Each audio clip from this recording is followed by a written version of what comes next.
So in Prague, they went to Dr. Wilcom, a professor of natural history in the University of Prague.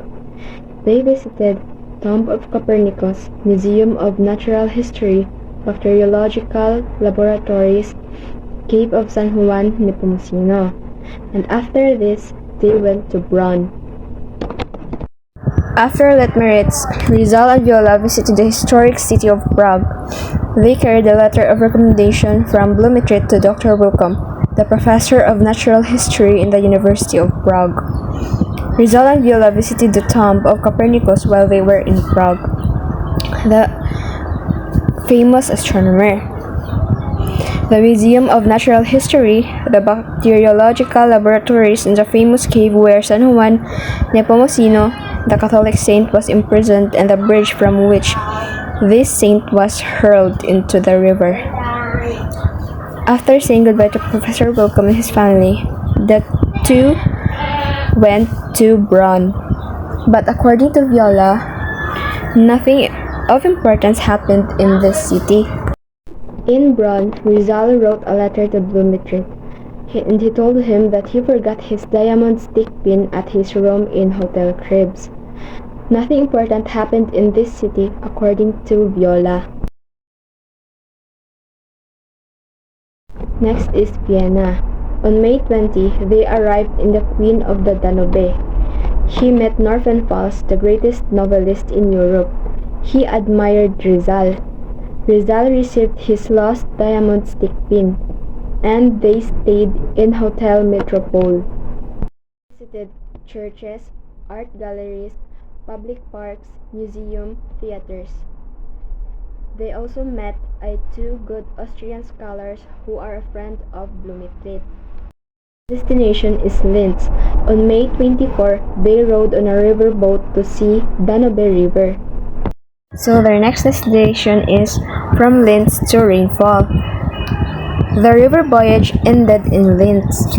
They traveled overland to Salzburg and from there to Munich, where they sojourned a short time to savor the famous Munich beer, reputed to be the best in Germany. From Munich, they went to Nuremberg, one of the oldest cities of Germany. Rizal and Viola were impressed by the manufacture of dolls, which was the biggest industry of the city. After their travel to Munich, they visited Ulm, the cathedral of this city, which was known as the largest and tallest in all Germany. Viola related that he and Rizal climbed its many hundred steps. He rested twice on the way to the tower and felt dizzy from the strain upon reaching the top.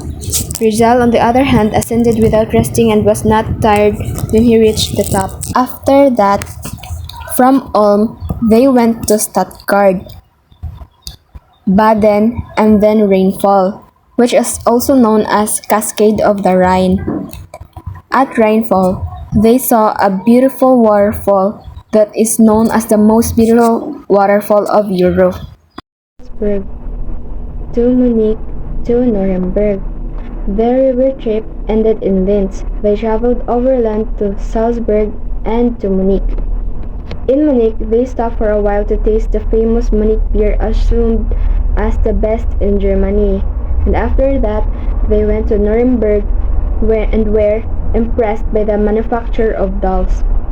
Is Ulm, Stuttgart, Baden, and the Rainfall. The cathedral in Ulm is the largest and the tallest in Germany. They went to Stuttgart and Baden.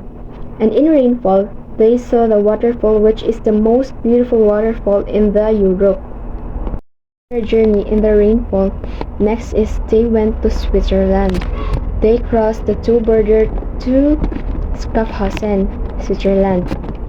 They stayed from June 2 to 3, 1887, and also they continued their tour to Basel, Bern, and Lausanne.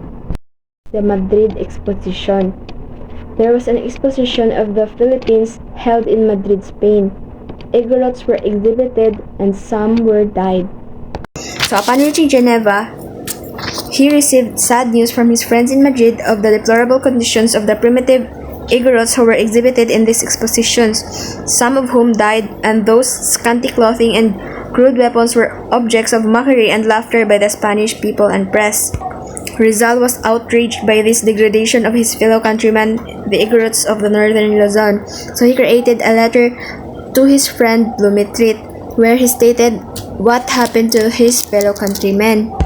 And in another letter to Blumetrit, dated Geneva, June 19, 1887, Rizal said he was in favor of holding an exposition but not an exhibition of odd individuals, showing our countrymen as a curiosity to entertain the idle inhabitants of Madrid. He was emphatically reiterated. After that, they went to Geneva. They crossed the foggy Lemon Lake to Geneva. Geneva is one of the most beautiful cities in the world. On June 19, 1887, Rizal's 26th birthday, it is where he treated Dr. Viola a blowout, and they spent 15 days in Geneva. On June 23, they parted their ways because Viola returned to Barcelona and Rizal went to Italy. In Europe was held in Italy, where he visited Turin, Milan, Venice, and Florence. From Geneva, Rizal went to Italy. He visited Turin, Milan, Venice, and Florence. On June 27, 1887, he reached Rome, the Eternal City, or also known as the City of Caesars. He was thrilled by the sights and memories of Eternal City, where he created another letter to Blumetrit describing the grandeur that was Rome. June 27, 1887, he reached Rome, the Eternal City, or the City of Caesars.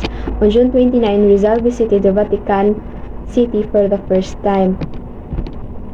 And after that, he prepared his return to his home in Calamba. On the feast day of St. Peter and St. Paul, Rizal visited the Vatican City for the first time on June 29.